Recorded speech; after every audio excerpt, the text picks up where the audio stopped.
साथ संगत जी प्यार से बोलिए। साथ संगत जी, आज हमारी चर्चा का विषय है कि हम देखा बौरान आदमी आवा सबे दिखाई। कहने का भाव कि आज इस धरती पे अगर कोई परेशान है तो वो इंसान है। इंसान से ज़्यादा इस धरती पर कोई भी परेशान नहीं है।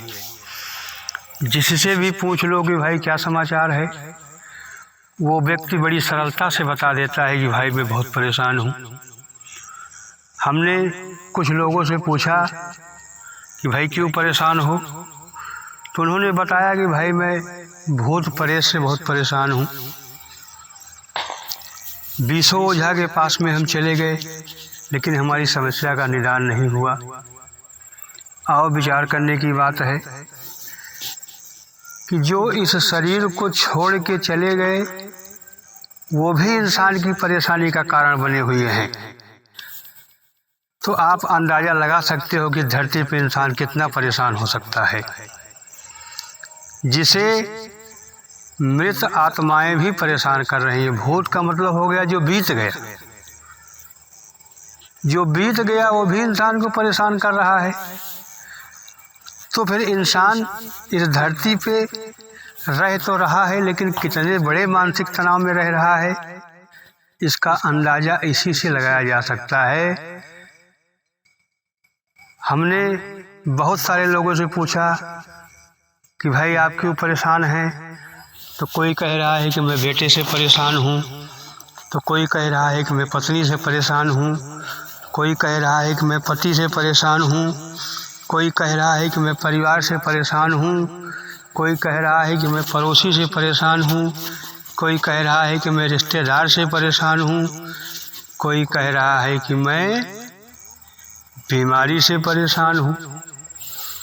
यानी हर व्यक्ति परेशान है। तो इंसान से ज़्यादा परेशान इस संसार में कौन हो सकता है, और इंसान से ज़्यादा भी खतरनाक कोई इस धरती पे नहीं है। क्योंकि ये परमात्मा, ये ब्रह्म कहता है कि इस धरती पे इंसान से ज़्यादा सुंदर रचना हमारी कोई नहीं है। लेकिन अगर आज प्रकृति को नुकसान पहुंचाने का काम कर रहा है तो केवल इंसान कर रहा है। बमबाजी अगर कर रहा है तो इंसान कर रहा है। मिसाइलें दाग रहा है तो इंसान दाग रहा है। क्यों दाग रहा है, उस इंसान को स्वयं पता नहीं है। बमबाजी क्यों कर रहा है, उसे स्वयं पता नहीं है। लोगों को हानि पहुंचाने का काम क्यों कर रहा है, उसे स्वयं पता नहीं है। प्रकृति को नुकसान पहुंचाने का काम कर रहा है, क्यों कर रहा है, उसे स्वयं पता नहीं है। यानी इंसान चलता तो जा रहा है, लेकिन उसे अपनी मंजिल का पता नहीं है। मेरा रास्ता किधर से है और मैं कहाँ जा रहा हूँ। आओ विचार करने की बात है। तो ऐसे व्यक्ति को बौराना ही कहा जाएगा। मैं एक दिन कचहरी पहुंच गया, वहीं से हमको ये शब्द मिला कि हम देखा बौरान आदमी आवा सबे दिखाई। कचहरी में जब हम पहुंचे तो वहाँ पे देखा कि बहुत सारे लोग वहाँ पे मौजूद थे, और सभी का जो ये मुंह है ये लटका हुआ था। यानी सभी उदास मन से वहाँ पे हमको दिखाई दे रहे थे। किसी के चेहरे पे हंसी नहीं दिखाई दे रही थी। एक दो व्यक्तियों से हमने पूछ भी लिया कि भाई क्या समाचार है। वो व्यक्ति मुस्कुराने का भर भर प्रयास किया, लेकिन उसके चेहरे पर मुस्कुराहट नहीं आई, और बड़ी सरलता से बता दिया कि भाई हमारा पड़ोसी से विवाद चल रहा है, हमारा भाई भाई का विवाद चल रहा है। तो हमने कहा कि विवाद आपका चल रहा है तो यहाँ फिर क्यों आए हो।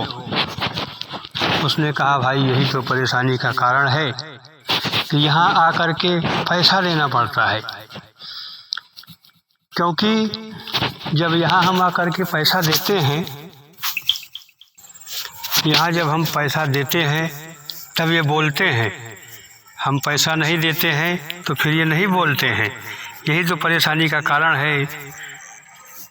जिस ज़मीन के लिए हम यहाँ पर फैसला करवाने के लिए आए थे, उस ज़मीन से ज़्यादा पैसा हम यहाँ पर खर्चा कर दिए, फिर भी आज तक फैसला नहीं हुआ। यही तो परेशानी का कारण बना हुआ है। आज विचार करने की बात है कि ज़मीन कहाँ है इंसान की और पैसा कहाँ लेने के लिए जा रहा है। पैसा देते देते उस कोर्ट कचहरी में देने वाले इस संसार से शरीर को छोड़ के चले जाते हैं, लेकिन वो ज़मीन वहीं पड़ी रहती है। पैसा लेने वाला भी चला जाता है, पैसा देने वाले भी चला जाता है, लेकिन ज़मीन यहीं पर पड़ी रहती है। फैसला फिर भी नहीं हो पाता है। तो ऐसे इंसान को क्या कहा जाएगा? ऐसे इंसान को सिर्फ बौराना ही कहा जाएगा। और विचार करने की बात है कि आज सद्गुरु आया हुआ है रास्ता दिखाने के लिए, समझाने के लिए, जीवन को सुंदर बनाने के लिए, लेकिन इंसान की समझ में नहीं आ रहा है। क्योंकि और किसी के लिए कथा भागवत नहीं है, और किसी के लिए वेद पुराण नहीं है, और किसी के लिए सत्संग नहीं है। क्यों नहीं है? क्योंकि और जो भी जीव हैं वो सब अपने रास्ते पर चल रहे हैं। एक इंसान ही ऐसा जीव है जो कहा तो जाता है कि धरती का राजा है, लेकिन वास्तव में अपने रास्ते से भटक चुका है, अपनी मंजिल से भटक चुका है, अपने विचारों से भटक चुका है। इसीलिए इसको रास्ते पर लाने के लिए सत्संग की व्यवस्था की गई है, इसको रास्ते पर लाने के लिए सद्गुरु की व्यवस्था की गई है, भागवत कथा वेद पुराण शास्त्र की व्यवस्था की गई है, रामायण की व्यवस्था की गई है, कुरान बाइबल की व्यवस्था की गई है कि इंसान अपने रास्ते पर चले और अपने रास्ते पर चल करके अपनी मंजिल पर पहुंच जाए। इंसान को ये तो पता होता है कि शरीर को कहाँ जाना है, लेकिन स्वयं कहाँ जाना है ये पता इंसान को नहीं होता है। शरीर तो हर समय जहाँ की होती है वहाँ पहुँच जाती है, लेकिन वास्तव में जो इंसानी जीवात्मा है ये जहाँ की है वहाँ नहीं पहुँच पाती है। ये आया तो इंसान के जीवन में अपनी सही जगह पर पहुँचने के लिए, परमात्मा से मिलन के लिए, आत्मा से परमात्मा का मिलन हो जाए, परमात्मा का आत्मा से मिलन हो जाए, लेकिन वास्तव में यह फिर आकर के इस संसार में भटक जाता है। और भटके हुए इंसान को रास्ते पर लाने के लिए सारी व्यवस्थाएं की गई हैं, उसके बाद भी ये इंसान अपनी आदत से मजबूर है। तो और विचार करने की बात है कि जैसा कि दास ने अभी कहा कि इंसान को ये पता है कि शरीर शमशान की अमानत है और ये शरीर बार बार शमशान में पहुंच जाती है, लेकिन ये अपने रास्ते से भटका हुआ है।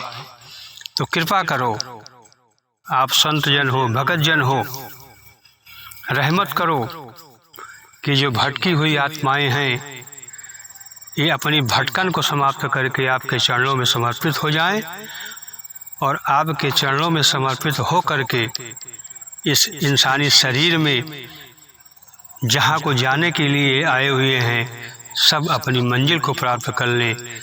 तो दास इन्हीं शब्दों से इजाज़त चाहता है। प्यार से बोलिए